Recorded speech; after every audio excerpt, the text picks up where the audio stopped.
کہ اللہ مسبب الاسباب ہے، وہ اسباب کا پابند نہیں ہے، وہ اسباب کا محتاج نہیں ہے، اسباب اس کے محتاج ہے۔ اگر یہ یقین ہے تو اللہ پر ایمان ہے، یہ نہیں ہے تو تمہارا ایمان اسباب پر ہے، وسائل پر ہے، ذرائع پر ہے، مادیات پر ہے، اللہ پر نہیں۔ اس وقت کہاں راستہ تھا؟ کوئی راستہ تھا؟ سمندر ہے اور ادھر سے لشکر آ گیا ہے۔ کلا ان معی ربی سیہدین۔ اب دیکھیے ایمان کہہ دینا آسان ہے، ہوا معکم اینما کنتم، جہاں کہیں بھی تم ہوتے ہو اللہ تمہارے ساتھ ہوتا ہے، لیکن اس کا یقین قائم ہو جائے تو زمین و آسمان کا فرق واقع ہو جائے۔ یہی بات ہوئی حضور کے ساتھ۔ غار ہے، چھپے ہوئے ہیں محمد رسول اللہ اور آپ کے وہ یار غار ابو بکر صدیق رضی اللہ تعالی عنہ۔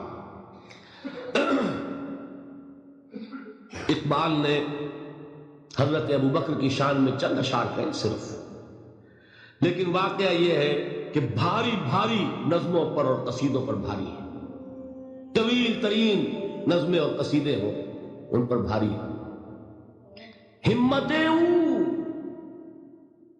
ابو بکر کی ہمت جو ہے، کشت ملت را چو ابر، جیسے بارش سے کھیتی اپجتی ہے، ابو بکر کی ہمت اور عزیمت اس امت کو اسی طرح سینچنے والی ہے۔ ثانیے اسلام و غار و بدر و قبر، وہ دوسرے تھے اسلام میں، دوسرے پہلے کون تھے؟ انا اول المومنین، حضور فرماتے سب سے پہلا ایمان لانے والا میں، دوسرے ابو بکر۔ ویسے ہمارے ہاں یہ چلتا ہے اختلاف، حضرت علی پہلے ہیں کہ حضرت ابو بکر پہلے ہیں، لیکن اس میں بڑی خوبصورت تطبیق قائم کی ہے علماء نے اور بہت صحیح ہے۔ چار کے بارے میں فیصلہ ہی مت کرو کہ کون پہلے ہے، ان کی ایک عجیب تقسیم کر دی ہے۔ آزاد مردوں میں، بالغ مردوں میں سب سے پہلے ابو بکر، بچوں میں سب سے پہلے علی، خواتین میں سب سے پہلے خدیجہ، اور غلاموں میں سب سے پہلے زید ابن حارثہ۔ بڑی پیاری تقسیم ہے، یہ چاروں ہی پہلے ہیں، ہر ایک کے لیے اولیت ہے۔ اور واقعہ یہ ہے کہ اگر زمانی اعتبار سے تعین ہوگا تو پہلے خدیجہ الکبریٰ آئیں گی رضی اللہ تعالی عنہ، کسی اور سے بات کرنے کی نوبت بعد میں آ سکتی ہے، پہلے تو اہلیہ محترمہ سے بات ہوئی، آتے ہی پہلی وحی ہوئی ہے، ابھی تبلیغ کا حکم نہیں تھا، کس کو بتایا واقعہ؟ ابھی اپنی نبوت کی تبلیغ کا تو حکم ہی نہیں آیا، واقعہ کس کا ہے؟ وہ خدیجہ کا ہے۔ جب کہا ہے کہ خشیت علی نفسی، مجھے اپنی جان کا اندیشہ ہے، تو کیا جواب دیا خدیجہ نے رضی اللہ تعالی عنہا؟ وہ صدیقۃ الکبریٰ ہے، صدیقات جو ہے خواتین ان میں چوٹی پر خدیجہ الکبریٰ ہے رضی اللہ تعالی عنہا، اور صدیق جو مرد ہیں ان میں صدیق اکبر ہے ابو بکر صدیق رضی اللہ تعالی عنہ، لیکن صدیقات میں چوٹی پر۔ جب حضور نے فرمایا خشیت علی نفسی، کیا فرمایا؟ کیا عرض کیا؟ کیسے تسلی دی؟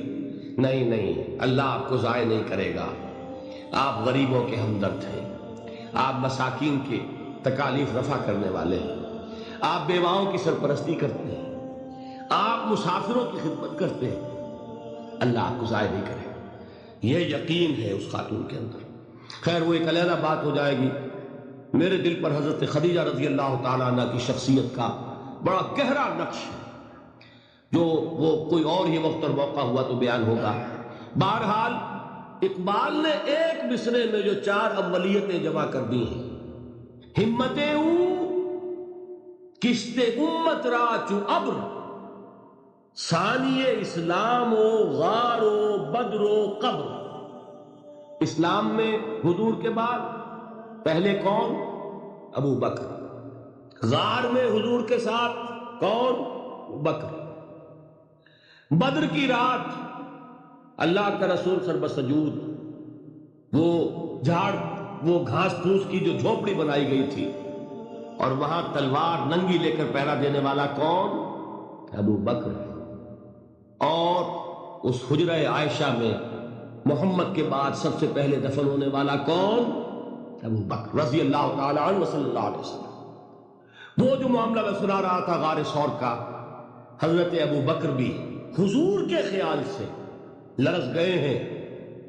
آپ کو یاد ہوگا کہ جا کر پہلے تمام جتنے سوراخ تھے انہیں بند کیا، ایک سوراخ رہ گیا تھا جس کو بند کرنے کے لیے کوئی کپڑا نہیں تھا، وہاں اپنی ایڑی رکھی ہے، تب کہا ہے حضور سے تشریف لائیے، اور اپنے زانوں پر حضور کو لٹایا ہے، اور وہاں کسی موذی جانور نے کاٹا ہے، حضور کی آنکھ لگ گئی تھی، اس وقت اس بل کے اندر جو بھی بچھو ہے کیا ہے واللہ عالم اس نے کاٹا ہے، اس کی تکلیف کی وجہ سے ابو بکر کی آنکھوں سے آنسو ٹپک گئے، حضور کے چہرے مبارک پر پڑے ہیں، تو حضور جاگے ہیں معاملہ کیا ہے، ایڑی نہیں ہٹائی وہاں سے، مبادا وہ جانور وہاں سے نکل کر محمد الرسول اللہ کو کوئی گدن پہنچا دے، ابو بکر کی ایڑی ہے، جس طرح چاہے کھا لے، ختم کر دے، جان نکل جائے تب کوئی آنچ آئے محمد پر تو آئے، لیکن جیتے جی نہیں۔ وہ ہے ابو بکر، حضور کے خیال سے اس وقت حضور نے پھر اپنا لعاب دہن لگایا ہے، اور اس سے پھر آپ کی تکلیف ختم ہوئی۔ جیسے خیبر میں حضرت علی کی آنکھ دکھ رہی تھی، اس کو جو شفا حاصل ہوئی ہے وہ بھی حضور کے لعاب دہن سے ہوئی۔ بہرحال اس وقت انہوں نے کہا ہے کہ اے نبی یا رسول اللہ، اگر اس وقت ان میں سے کسی نے غیر ارادی طور پر بھی اپنے قدموں کی طرف جھانک دیا تو پکڑے جائیں گے۔ کیا جواب تھا اللہ کے رسول کا؟ لا تحزن ان اللہ معنا، اللہ ہمارے ساتھ ہے، کیوں گھبراتے ہو ابو بکر؟ یہ ہے ایمان باللہ، میرا مالک اللہ، میرا رازق اللہ، میرا محافظ اللہ، میرا مددگار اللہ، میرا پشت پناہ اللہ، میرا دوست اللہ۔ یہ دوستی ہے اللہ کی جو لب لباب ہے، حاصل ہے ایمان کا، اسی کا نام ولایت ہے۔ اولیاء اللہ کے سروں پر سینگ نہیں ہوتے، جس کے دل میں ایمان راسخ ہو چکا ہو وہی اللہ کا ولی ہے، جسے اللہ پر یقین ہو چکا ہے وہی اللہ کا ولی ہے، جسے یقین ہے اللہ میرے ساتھ ہے، میرا مددگار، میرا پشت پناہ، میرا ساتھی، میرا دوست، میرا محبوب، میرا محب۔ اللہ اہل ایمان سے محبت کرتا ہے، واللہ یحب الصادقین، ان اللہ یحب الذین یقاتلون فی سبیلہ صفا کانہم بنیان مرصوص۔ اللہ محبت کرنے والا، اہل ایمان محبوب، اور اہل ایمان محبت کرنے والے اللہ محبوب۔ والذین آمنوا اشد حبا للہ۔ آپ تصور کیجئے جسے یہ رشتہ ایمان یا رشتہ ولایت حاصل ہو جائے، الا ان اولیاء اللہ لا خوف علیہم ولا هم یحزنون، آگاہ ہو جاؤ، اللہ کے دوستوں کے لیے نہ کوئی خوف ہے نہ کوئی حزن ہے۔ اور میں بیان کر چکا تھا خوف اور حزن کے خاتمے ہی کا نام امن، زوال خوف، زوال حزن۔ یہ خوف اور حزن کیوں آتے ہیں بار بار؟ اللہ تخافوا ولا تحزنوا، دونوں آ گئے، الا ان اولیاء اللہ لا خوف علیہم ولا هم یحزنون، پھر وہی دو۔ وہ کیوں ہے؟ خوف ہوتا ہے کسی مستقبل کی بات کا، یہ نہ ہو جائے، وہ نہ ہو جائے، یہ نقصان نہ پہنچ جائے، یہ تکلیف نہ ہو، یہ غضب نہ آ جائے، خوف ہے مستقبل سے۔ حزن ہے یہ کیوں ہوا، یہ نہیں ہونا چاہیے تھا، یہ میرا فلاں چیز میرے ہاتھ سے جاتی رہی ہے، فلاں موقع نکل گیا، اور بیٹھے ہوئے ہیں اندر ہی اندر کڑ رہے ہیں، صدمہ ہے اور رنج ہے۔ اور جو اللہ پر ایمان رکھتا ہے وہ جانتا ہے ما اصاب من مصیبت فی الارض ولا فی انفسکم الا فی کتاب من قبل ان نبرأها ان ذلک علی اللہ یسیر لکی لا تعصوا علی ما فاتکم ولا تفرحوا بما آتاکم واللہ لا یحب کل مختال فخور۔ اس زمین میں یا تمہاری جانوں میں کوئی تکلیف، کوئی مصیبت نہیں آ سکتی سوائے اس کے کہ جو اللہ نے لکھ دی ہو، اس سے پہلے کہ وہ ظاہر ہو۔ جس کو یہ حقیقت معلوم ہو گئی اس کو یہ طرز عمل اختیار کرنا چاہیے، جو چیز چھن جائے، جاتی رہے، چھوٹ جائے، اس پر افسوس نہ کرو۔ کس نے چھینی؟ دوست نے، دوست کے فیصلے پر شکایت، دوستی کو بٹا لگا رہے ہو، سرے تسلیم خم ہے جو مزاج یار میں آئے۔ اگر دوستی ہے تو پھر تو تمہیں گردن جھکانی چاہیے کہ ہر چہ ساقی ماریخ عین الطافس، جو بھی میرا ساقی میرے پیالے میں ڈال دے اس کا کرم ہے، جو اس کی طرف سے آئے اس پر کوئی رنج نہیں، کوئی صدمہ نہیں، کوئی غم نہیں، کوئی شکایت نہیں، کوئی شکوہ نہیں، اور جو ہوگا وہ اس کے اذن کے بغیر نہیں ہوگا، اور اس کا اذن ہوگا تو یقیناً میرے لیے خیر ہی خیر ہے، چاہے وہ ناگوار شے ہو، بظاہر مجھے اچھی نہ لگ رہی ہو، میری شارٹ سائٹڈنس میں مجھے وہ نظر آ رہی ہے کہ میرے لیے بری ہے، لیکن قرآن نے کہا ہے عسیٰ ان تکرہوا شیئا وہو خیر لکم وعسیٰ ان تحبوا شیئا وہو شر لکم واللہ یعلم وانتم لا تعلمون۔